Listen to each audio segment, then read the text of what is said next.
Welcome to Chillin' 101. We hope this video helps. You must start by confirming ownership and legality. Do not attempt on someone else's property. Once verified, position the lock so you can see the shackle and body clearly. Apply a penetrating lubricant into the shackle holes and keyway. Wait 2 to 5 minutes to let it seep. While it rests, brush away visible rust and debris. Make sure to wear safety glasses and stabilize the item the lock secures so you can work steadily and safely.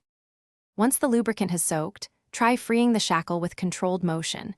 Use short wiggling pulls rather than brute force to avoid snapping parts. If you can access the keyway, insert the key and wiggle slightly while attempting to turn.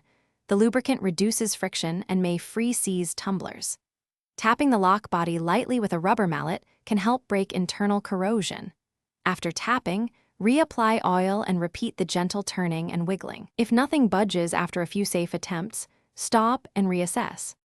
If the lock opens, cycle the shackle and key several times and then wipe away excess oil. Apply a rust inhibitor and consider replacing a severely corroded lock. Once done, make sure you secure the area and store the key safely.